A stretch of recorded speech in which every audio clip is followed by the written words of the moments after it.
तो दोस्तों बहुत सारे लोगों के ना कमेंट आ रहे थे लड्डू के लिए कि लड्डू को 2 चांटे लगा दो, लड्डू बहुत ज़्यादा बदतमीजी कर रहा है, लड्डू को आपने मैनर्स नहीं सिखाए, लड्डू को आप इतने ज़्यादा टॉय क्यों लेके देते हो, लड्डू को कोई मैनर्स सिखाओ। हमारे बच्चे भी थप्पड़ लगाते हैं, एक का ये भी कमेंट था कि हमारे बच्चे भी थप्पड़ लगा देते हैं अपनी माँ को, परंतु हम खींच के उसके मुंह के ऊपर वापस थप्पड़ लगाते हैं जब बच्चा हाथ उठाता है। तो मैं ना इन सारी बातों के जवाब देना चाहती हूँ कि दिवाली से अगले दिन लड्डू की तबीयत खराब हो गई थी। तबीयत क्या खराब हुई थी वो भी मैं दिखा रही हूँ। ये रहा हमारा लड्डू, और लड्डू की जीभ के ऊपर देखो आप क्या हालत है। इसकी जीभ से लेके गले तक बिल्कुल छाले हो चुके थे, यहाँ से जीभ से लेके पूरे गले तक छाले थे। और इसने पूरे, आज कितने दिन हो गया आशु? 8 दिन हो गया। 8 दिन हो गया उसने खाना नहीं खाया। सिर्फ उसे हम नारियल पानी दे रहे हैं या कोई जूस के 2 चम्मच मुंह के अंदर डाल रहे हैं और दवाइयाँ दे रहे हैं। जब ये इसे दिक्कत हुई तो इस वजह से इसे 103 बुखार हुआ 4 दिन पूरा, और इसके सारे शरीर के ऊपर पिंपल्स हो गए। तो हम सबसे पहले तो डॉक्टर के पास गए, तो डॉक्टर ने तो हमें यही पहले बताया कि शायद कोई एलर्जी हो गई है पहले 2 दिन। तो जब उनके क्लिनिक में और भी पेशेंट आने शुरू हो गए तब उन्हें पता लगा कि शायद ये कोई एलर्जी हुई है, पटाखों की वजह से बच्चे के मुंह के अंदर छाले हो गए हैं।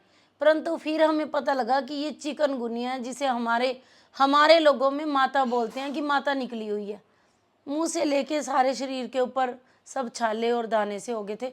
तो परंतु हमने इसे व्लॉग में बताना इसलिए ज़रूरी नहीं समझा क्योंकि जो हमारे व्लॉग है ना वो देखते हैं, इंडिया में भी देखते हैं, पाकिस्तान में भी देखते हैं, कनाडा में भी देखते हैं, सारे धर्मों के लोग देखते हैं, हिंदू मुसलमान सिख ईसाई सब देखते हैं। तो कई लोगों में इन बातों को नहीं मानते कि माता क्या होती है। इस वजह से हमने व्लॉग में मैंने बच्चों को बोल दिया कि ये कोई बताने की बात नहीं है।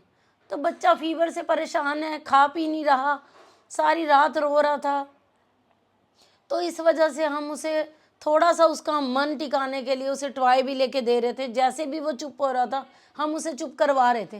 भाई तो इसमें आप लोगों को दिक्कत क्या है, मुझे ये नहीं समझ में आ रही। किसी ने पर्सनल मैसेज करके भी मुझे बोला है कि आप लड्डू को समझाओ, 2 थप्पड़ लगाओ जब भी वो कोई शरारत करता है। तो भाई बच्चे किसे बोलेंगे, बच्चे शरारत नहीं करेंगे। यदि बोल रहे हो कि दादी के सिखाए हुए मैनर्स है, दादी बिगाड़ रही है, तो मैंने अपने बच्चों को भी पाला है, आशु को पाला है, अंजलि को पाला है। परंतु मेरी सारे रिश्तेदारी के अंदर आशु और अंजलि की पूरी तारीफ होती है कि उनको मैनर्स है, बोलने की तमीज़ है, जी जी करते हैं। और ज्योति के अंदर भी पूरे संस्कार हैं, कभी किसी के आगे नहीं बोली। तो आरव कैसे बड़ा होके बोल लेगा, अभी बच्चा है। बच्चा है तो बच्चे से गलतियां होती हैं, ठीक है। कभी हम प्यार से लाड से उसकी गलती को यानी कि नज़रअंदाज कर देते हैं। यदि मैं व्लॉग के अंदर लड्डू थप्पड़ लगाए ज्योति को और मैं ज्योति को हटा के लड्डू के थप्पड़ लगा दूं, तब भी आप लोग मुझे बुरा बनाओगे कि एक बच्चे को व्लॉग के अंदर पीट रहे हो। जब भी यदि व्लॉग में आप बोल रहे हो कि लड्डू को पीटो, और जब मैं कभी आशु, ज्योति या अंजलि को स्टोरी के अंदर थप्पड़ लगा देती हूँ तो मुझे कितना कुछ सुनाया जाता है, जबकि ये बड़े हैं, ये मेरा थप्पड़ सहन कर सकते हैं, तब भी मुझे इतना कुछ सुनाया जाता है कि डायन है ये, माँ बच्चों को थप्पड़ लगाती है। तो मैं तब डायन नहीं बन जाऊंगी यदि मैं आपके सामने लड्डू को थप्पड़ लगाऊंगी।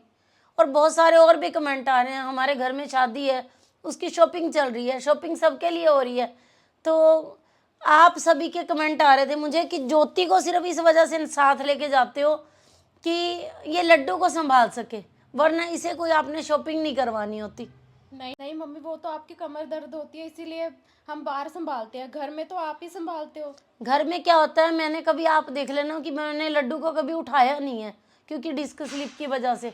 ठीक है, मैं बेड पे बैठी हूँ, डिस्क स्लिप की वजह से ज़्यादा काम नहीं कर पाती तो मैं लड्डू को संभाल लेती हूँ कि घर के 100 काम होते हैं, ये ननद भाभी मिल के कर लेती हैं, तो लड्डू मेरे पास बैठ जाता है। परंतु लड्डू को मैं ऐसे उठा तो सकती ही नहीं बिल्कुल भी, क्योंकि मेरी बैक पेन रहती है। छोटा था उठा लेती थी, अब तो उसी टाइम मेरी बैक पेन शुरू हो जाती है। तो बाहर जाएंगे, बच्चा शरारत करेगा, भागे दौड़ेगा, तो उसे तो यही पकड़ सकती है ना। अब मैं इस उम्र के अंदर इनको बोल दूं कि तुम देखो सामान, तुम्हारा एक्सपीरियंस ज़्यादा है और मेरा एक्सपीरियंस बच्चे संभालने का है। ये सब गलत बातें किस लिए कर रहे हो आप, मुझे ये नहीं समझ आ रहा कि आप लोगों के घरों में देखना क्या चाहते हो, सिर्फ लड़ाइयाँ।